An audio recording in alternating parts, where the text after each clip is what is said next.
ક્યારેક આપણે લેક્ચર લેવા જાય નો પણ આ જે રેડી કરી લે તો કેમ લેવું હું બોલતો ને ભણાવવાની મજા તો આવે છે ને મને એટલી ખબર પડે શિક્ષક તરીકે જ્યારે તમે ક્લાસમાં જાઓ સાહેબ ક્લાસમાં જાતા ઉંમર વટો અને તમારા ચહેરા પર સ્માઈલ હોય ત્યારે લેક્ચર મૂકી દેવાય સીએ મૂકી દેવાય લેક્ચરમાં લેવાય કેમ કે તમે નો ભણાવે સારો નહીં મજા જ ન આવે લેક્ચર લેજો એટલે શિક્ષક તો આનંદ હોય ને એ બિચારો પ્રેશર ન હોય કારણ કે અભ્યાસનો બોલો એમ કરે બોર્ડ આવેલું જે આવેલું હોય ગુરુ થવું ગણિતમાં વિજ્ઞાનમાં ભેગું થાય તમને ખબર છે થાય બે વખત બે ચાર શીખે જ નહીં એ કેમ થાય તમને ખબર અમુક વસ્તુ ખોટી જો શિક્ષકો ન કહેતા જાઓ મને તો શિક્ષક છૂટું કહી દો એ વત્તા બી નો વર્ગ બરાબર એસ સ્ક્વેર ટુ એ બી બી સ્ક્વેર આવે એ વત્તા બી નો સ્ક્વેર એ સ્ક્વેર ટુ એ બી અને બી સ્ક્વેર હવે તમે તો સાહેબને પૂછતા જ નહીં પણ પૂછો તો એમ કહે કે બેટા મારા સાહેબ નહીં શીખો તો તમે શું કરો સાહેબ નહીં શીખતા હો સાહેબને પૂછો એના સાહેબને પૂછો એના સાહેબ કે હું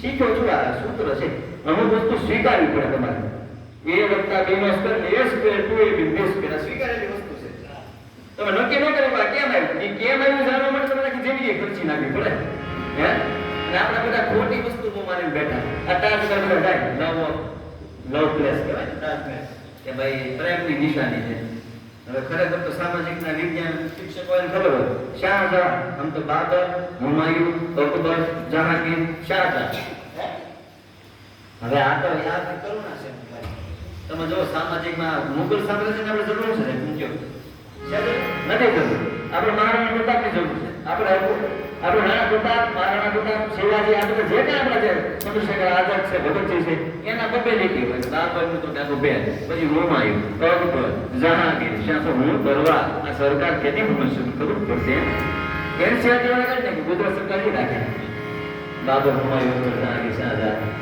હવે એ શાહજહાંની 17મી પત્ની ને એનું પાછું 12મું સંતાન ને એના જન્મ આપતા હતા જે ભાઈ મરી ગઈ મુમતાઝ એની યાદમાં બધે ખાસ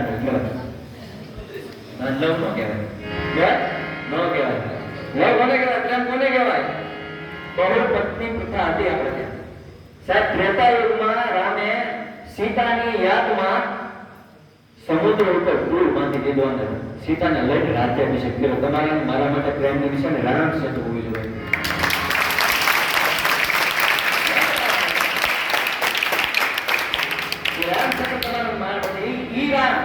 કે જ્યારે સીતાને શોધવા જાય છે દોડ પર જેવા આવતા લોકો થઈ માણસે હવે હું કરી હનુમાન જાય તો શનિવાર સુધી યાદ આવી ગયો તો બોલો દાનવમાં એમ શૈલા દેવા દંડવન કુશાન જ્ઞાન નામ અગલ રણ્યમ સકલ ગુણ નિદાન માન રાણમ દેશમ રઘુપતિ કે ભક્તમ બાત જાતમ નમામી અન મનોજવમ મારુતુલ્ય વૈગમ જીતેન્દ્રિયમ બુદ્ધિ પતા વરિષ્ઠમ વાતાત્મકમ વાનરસ્ય મુખ્યમ શ્રીરામ દુર્ગમ શરણમ પ્રપદ્યે તો દુઃખ માલમ का ગુજરાતી વાળાને ખબર અતુલિત બળધામ હેમ શૈલા દેહમ દનદવન કુશાને જ્ઞાની નામ અગ્ર ગણ્ય શાલીનો ક્લાસ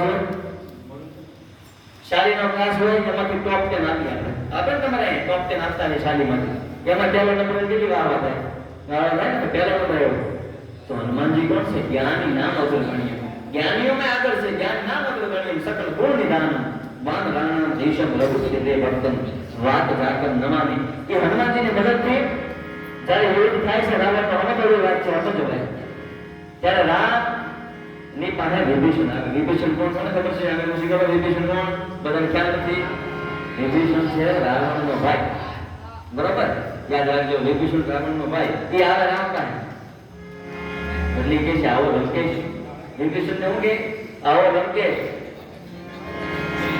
ત્યારે લક્ષ્મણજી એમ કહે છે તને રામ ખબર નથી પડતી કાંઈ આ દુશ્મનનો ભાઈ વિભીષણ આપણે કાંઈ એવો તું એને લંકા આપી બેઠો કાલ હવારે મતી ફરી અને અધર્મી રાક્ષસ રાવણ માં સીતાને તારા ચરણોમાં આવે તો રામ તું શું કરી ત્યારે રામ જ જવાબ આપી કે દુનિયાનો બીજો કોઈ પૂરો જવાબ ના આપે સાહેબ શું આપે રામ જવાબ કે જો રાવણ જો મારા ચરણોમાં આવી જાય રામના ચરણમાં જો રાવણ આવી જાય ને ભલામણ તો મર્યાદા પુરુષોત્તમ રામ છું મારું અયોધ્યા આપી દો રાવણને રામનો દેશ છે આ રામનો દેશ નથી કેમ રામનો દેશ છે આ ઋષિ મુનિઓનો દેશ છે આ મેઘોલોનો દેશ નહોતો આ મહર્ષિનો દેશ હતો મેઘોલોની પદ્ધતિ છે કાઢવાની છે અને મહર્ષિની પદ્ધતિ લાગુ કરવાની છે નકર બાકી તમે બધા ક્લાસ કરો તો આમાં કઈ વિદ્વાન ન બનો એ બધું લેવાય ન લાગે આ પદ્ધતિ છે હવે તો એની 2020 આવી રહ્યા છે ને સારું છે, પણ મૂળ વાત છે વાત કરતા હું હિરણ નદીની વાત કરી, પણ હિરણ નદી બહુ પ્રિય, એના લેખક દાંત બાપુ મને બહુ પ્રિય. આમ હું વૈજ્ઞાનિકનો શિક્ષક, પણ વાંચન મને દાંત બાપુનું કાક બાપુનું બહુ, એટલે દાંત બાપુ હિરણ નદી વિશે બહુ લીધી. એ થોડીક હું તમને જે કાંઈ મને યાદ છે. હિરણ નદી કેવી, જ્યારે ડુંગરામાંથી નીકળે નદી, હવે જે ગુજરાતી થોડું ભણ્યા હોય ને એમ તમારે અંત્યાનો ક્લાસ આવે. અંત્યાનો ક્લાસમાં તમે 2 મિનિટ સમજાય દો. છેલ્લે હરખો ક્લાસ આવે ને એને અંત્યાનો ક્લાસ કહેવાય. મામાનું ઘર કેટલે દીવો ભરે એટલે કેટલે ને એટલે મુજબ અંત્યાનો ક્લાસ.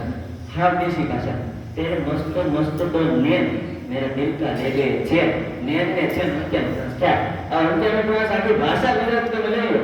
કઈ વાર કેવી નદી કેવી નીકળે સાહેબ કે ડુંગરતે તરતે ઘાટ ઉતરતે ચડતે પડતે યા કરતી ખીખા કરતી ડગલા ધરતી જાય ઝલકતી જોલારી હિરણ હલકારી જોબનવારી નદી રૂપારી નગરારી. અને સાહેબે સિંહનું વર્ણન કર્યું. સિંહ કેવો હોય ગિરના કે જોગન ચડારા ભૂલે નટારણ કાલ ચડારણ ચડતારા દંડે ડાડારણ સિંહણ તારણ બલહા તારણ દૈકારણ મોટા માતારા મોટા માતારા ગજબે તારા. અને સાહેબે કીધું સિંહ કેમ બોલે, તો ભાઈ આમાં લઈ નજર નથી. મોટા માતારા ગજબે તારા હિરણ યાર ઉંચારે હિરણ હલતારે જોતમદારી નદી રૂપારે નગરા ડુંગરતે ધરતે ઘાટ ઉતરતે ચડતે પડતે યા કરતે ખીખારા કરતે ડગલા ભરતે જાય ઝલકતે જોલારી હિરણ હલકારી જોબનબારી નદી રૂપારી નગરારી. આ નદી અને આ નદી વિશે પછી બીજું લે. નદી આ દિવસે આવી છે. ખરખરતા ઝરણા લીલા તરુણા ચરતા હરણા ટેપ ભરે. તમે જો અંત્યાનો ક્લાસ કેવો લાગ્યો લોકોને. ખરખરતા ઝરણા લીલા તરુણા ચરતા હરણા ટેપ ભરે કે નીટ સુવર્ણના કંકુ ચરણા ફૂલ ખીલે. આવી નદી બહુ ગાંડીથી નીકળે પણ રાત થાય ને ભાઈ એટલે હિરણ નદી શાંત થઈ જાય, હાવ શાંત થઈ જાય. અને સાંજનો સમય હોય, સાંજના સમય નદી કેવી લાગે. સાંજ ડરે સરિતાના તટમાં ધીમા તરણ જગો રે. સાંજનો સમય નદીને કિનારે ધીમો ધીમો પવન આવતો કોઈ બેઠા તો મજા આવે છે. સાંજ ડરે સરિતાના તટમાં ધીમા તરણ જગો રે. અને જાતા જાતા એક નજર મીઠી સૂરજની થાતી હો.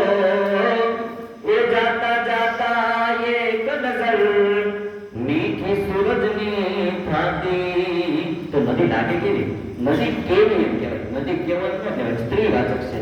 ત્યાં તો પાલવને સંતોરી સરિતા પાલવને સંતોરી સરિતા જાણે ઘૂંઘટમાં શરમાતી. સાંજ ડરે સરિતાના તટમાં ધીમા પવન જગો રે. આ નદીની મજા છે, આ નદીની મજા છે. બરાબર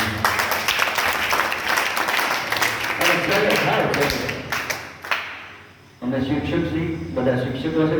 શિક્ષકો કેવા હોય ખબર? જવાનો જો હોય કારો નાગ તો અમે મદારી છીએ. જવાનો જો હોય કારો નાગ તો અમે મદારી છીએ. તમારે તો ઉડતા પંખીને પાડી દઈએ એવા અમે શિકારી છીએ.